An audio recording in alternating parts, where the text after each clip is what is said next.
Sementara Pak Anwar Abbas, sang waketum MUI, yang mulutnya penuh provokatif, dibiarkan saja. Jangankan dipecat, ditegur saja tidak kedengaran beritanya. Maka tak heran kalau Gusmus sampai menyampaikan MUI ini makhluk apa. Oh no, ini Indonesia, oposisi tanpa isi kepala. Oh no, ini negara gua, oposisi gak ada otaknya. Bangsat! Yo, what's up? Juru bicara oposisi 69 di sini. MUI lagi. Banyak yang bilang bubarin. Saya sih termasuk yang nggak setuju kalau MUI dibubarin ya. Ya menurut saya ya sudahlah sekarang. Kita hargai semua perbedaan, kita hargai semua pendapat. Kalau kemudian MUI sekarang sudah menjadi semacam tim ses, semacam buzzer, ya boleh-boleh saja. Itu kita hargai. Dan ternyata kan sekarang kita tahu bahwa fatwa dari halal menjadi haram atau haram menjadi halal itu harganya 10 miliar. Itu kita sudah tahu lah. Jadi saya berpendapat nggak perlulah MUI dibubarin. Sudah biarin aja. Konsekuensinya ya sudah. Fatwanya ya nggak perlu juga kita ikut-ikutin banget. Karena belum tentu fatwanya itu tidak berbayar. Sekarang kita cerita soal MUI. Ya. Sejak awal MUI dibentuk zaman Orde Baru, tujuan awalnya adalah memang sangat politis.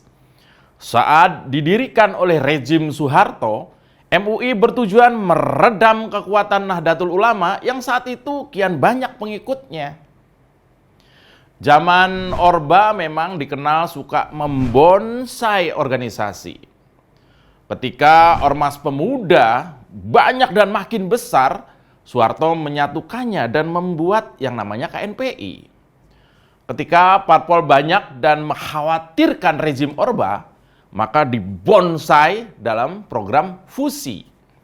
Fusi itu adalah partai yang tadinya 9 biji, ada 9, digabung jadi tinggal 2 partai, P3 dan PDI. Sementara ada Golkar, yang waktu itu seperti ormas milik pribadi. Ya, begitu juga ormas Islam. Karena saking banyaknya dan akan sulit mengkondisikan dan memelihara, maka dibuatlah MUI. Masing-masing ormas Islam di sebuah provinsi saat itu mengirim utusannya untuk ikut dalam musyawarah nasional ulama yang pertama. Dan lalu berdirilah MUI.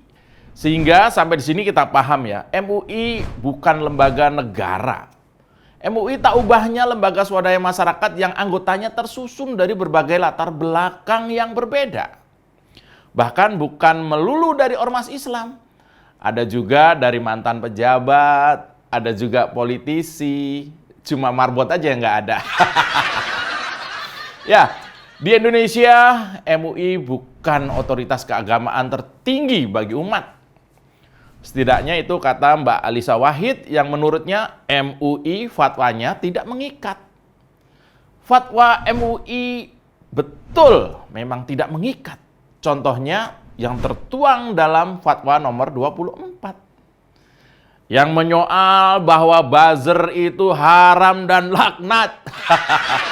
Baik yang melakukan maupun yang mendanai dan yang menyuruh segera bertobat. Daripada didoain oleh orang-orang yang jenggotnya lebat. Ya, tapi karena tidak mengikat, fatwa MUI pusat dilanggar oleh MUI DKI. Begitu 10 miliar dari Anies sudah cair, fatwa pusat nggak berlaku lagi. Larangan buzzer pun kini cuma sekedar tulisan tanpa arti. MUI DKI berencana membuat pasukan cyber anti cuti. Yang kerjanya tiap hari mengawal Anies, kalau perlu menjilat sampai lidahnya melar 2 cm. Ya, begitulah MUI di Jakarta ini. Yang tadinya cuma sekedar kumpulan orang-orang cari tambahan duit dari APBD DKI. Mengandalkan pemasukan dari proses sertifikasi halal, dari kulkas, makanan kucing, cat tembok, sampai panci.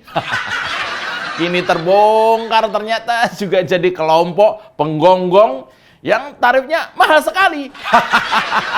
Kacau. Ya, anggaran yang diterima memang besar dan wah. 5 kali lipat dari yang diterima NU dan Muhammadiyah. 10 miliar setahun adalah angka yang fantastis. Masyarakat geleng kepala dan kecewa dengan apa yang dilakukan Anies. Berkuasa memanfaatkan fatwa MUI dan kelompok agama, kini minta dikawal oleh ormas yang sama. Mending kalau gratisan. Ini duit rakyat buat jarahan. Buat banjir tidak ada. Kalau buat nyogok pendukung, bisa cair secepatnya. Anies. Ya, MUI juga dinilai diskriminatif terhadap Kiai NU yang ada di sana. Ada Kiai Haji Ahmad Isomudin, auto dipecat dulu itu pasca jadi saksi meringankan di persidangan Ahok alias Basuki Cahayapurnama. Sementara Pak Anwar Abbas sang waketum MUI yang mulutnya penuh provokatif dibiarkan saja. Jangankan dipecat, ditegur saja tidak kedengaran beritanya. Maka tak heran kalau Gusmus sampai menyampaikan MUI ini makhluk apa. Ya, MUI sekarang sudah seperti barang dagangan. Makanya tidak heran banyak yang ingin agar MUI dibubarkan. Banyak mudaratnya daripada manfaatnya. Orang melihat makin miris. Apalagi setelah terbukti jadi wadah bersembunyi para teroris. Kembali ke MUI Jakarta. Pengurusnya sekarang panik dan saling bantah antar sesama. Karena tidak kuat atas reaksi keras kekecewaan masyarakat di sosial media. Gara-gara duit, mereka menggadaikan sebutan ulama. Anies sih lebih parah lagi. Akhirnya semua terbukti.